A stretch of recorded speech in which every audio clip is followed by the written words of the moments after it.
O coração do Ronin. Uma história de amor proibido. Capítulo 1. O Ronin faminto.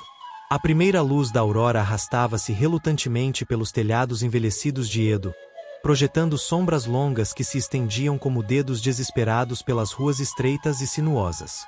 Nestas horas precoces, antes que a cidade acordasse para a sua habitual cacofonia de mercadores, trabalhadores e samurais, Hiroshi Nakamura movia-se como um fantasma, silencioso, quase invisível e completamente esquecido. Os seus pés, envoltos em meias tabi esfarrapadas e sustentados por sandálias origastas, não faziam som contra o calçamento de pedras. Cada passo era calculado, um testemunho de anos de treino de samurai que se recusava a abandoná-lo, mesmo no seu atual estado de pobreza extrema. A katana ao seu lado, uma vez símbolo de honra e legado familiar, agora pendia mais como um fardo, um doloroso lembrete de tudo o que ele perderá. 3 dias tinham passado desde a sua última refeição decente. A fome transformará-se de uma dor aguda e roedora para uma dor surda e persistente que parecia esvaziar o seu próprio âmago. O seu corpo, outrora musculoso e robusto devido aos anos de treino disciplinado, agora mostrava os sinais das sucessivas adversidades. Músculos magros mal cobertos por um kimono desbotado e remendado que já vira melhores décadas. Hiroshi era um Ronin, um samurai sem mestre, sem propósito, sem esperança. As rígidas estruturas sociais do shogunato Tokugawa tinham sido impiedosas para aqueles que caíam em desgraça. Um passo em falso, um momento de desonra percebida, e uma linhagem inteira poderia ser apagada, reduzida a nada mais do que sussurros e histórias de advertência. As terras ancestrais da sua família, nas províncias do norte de Aizu, foram retiradas após uma intriga política que ainda ardia na sua memória. Uma disputa entre 2 clãs rivais, uma hesitação momentânea em seguir uma ordem, e de repente ele foi expulso, marcado como indesejável, não confiável. O código de Bushido, que ele seguirá com devoção religiosa, tornará-se a sua maior maldição. Enquanto navegava pelas ruas antes do amanhecer, os olhos aguçados de Hiroshi, ainda nítidos apesar das suas circunstâncias, vasculhavam o ambiente. Anos de sobrevivência ensinaram-lhe que a oportunidade poderia surgir dos cantos mais inesperados. Uma cabeça de peixe descartada de uma banca de mercado, um momento de trabalho a transportar mercadorias, uma breve oportunidade para provar o seu valor. Qualquer coisa poderia significar a diferença entre a sobrevivência e o esquecimento. O mercado acordaria em breve. Os mercadores chegariam, montando as suas bancas com precisão, exibindo sedas da China, cerâmica das províncias distantes, peixe fresco da Bahia e uma variedade de mercadorias que representavam o complexo tecido econômico de Edo. Enquanto Hiroshi se aproximava da borda do mercado, um velho peixeiro reparou nele. O rosto enrugado do homem, marcado por décadas de trabalho árduo, estudava Hiroshi com uma mistura de cautela e curiosidade. "Parece um homem que não come há dias", gritou o peixeiro, a sua voz rouca mas não cruel. Hiroshi endireitou-se, o seu orgulho de samurai subindo momentaneamente. "Sou capaz de trabalhar", respondeu cuidadosamente, evitando qualquer sinal de desespero. O peixeiro riu-se, um som mais parecido com um latido. "Trabalhar? É? Hoje em dia, todos dizem que sabem trabalhar. O que é que você realmente sabe fazer, Ronin?"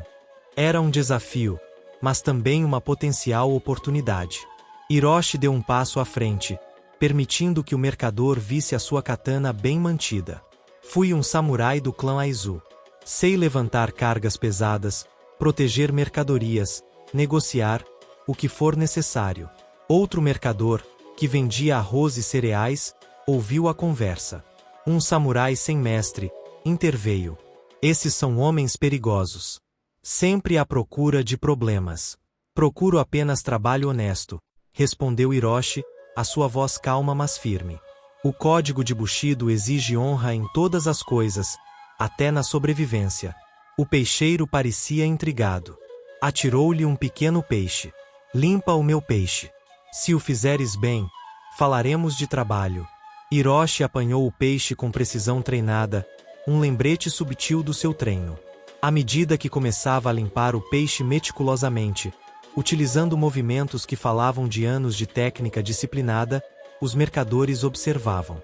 Tratas esse peixe como um guerreiro trata uma lâmina, murmurou o mercador de arroz, quase para si. A precisão é a mesma, respondeu Hiroshi.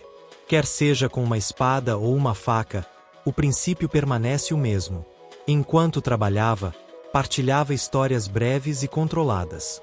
Pistas do seu passado, cuidadosamente editadas para evitar mostrar fraqueza, mas revelando o suficiente para demonstrar o seu valor. Os mercadores ouviam, a sua desconfiança inicial transformando-se gradualmente num respeito relutante. O peixeiro, satisfeito com o trabalho de Hiroshi, ofereceu-lhe uma pequena porção de peixe seco e uma chávena de chá fraco. Não é caridade, enfatizou. Pagamento por trabalho. Hiroshi aceitou com uma ligeira reverência, a dignidade da troca sendo primordial. Obrigado, disse ele simplesmente. Pequenas conversas como estas pontuavam a manhã.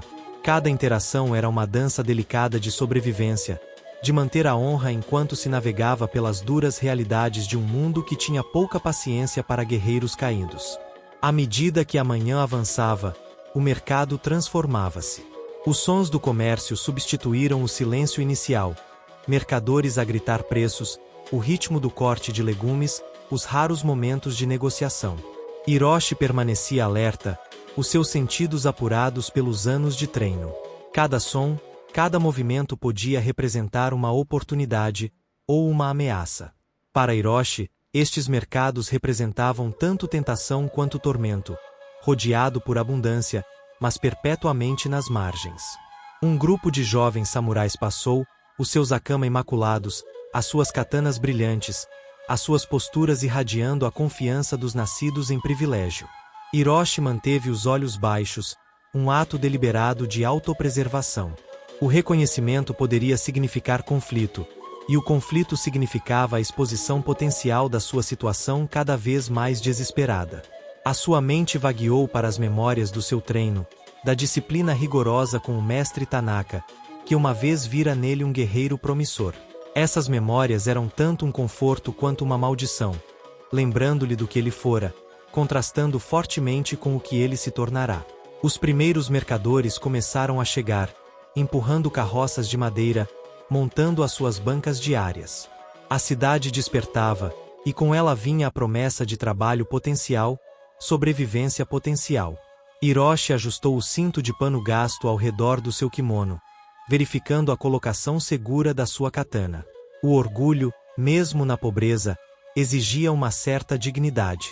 Mal sabia ele que nesta manhã aparentemente comum, os intrincados fios do destino já estavam a tecer uma narrativa que transformaria a sua vida para sempre. As ruas de Edo guardavam segredos, e hoje, esses segredos começariam a se desenrolar.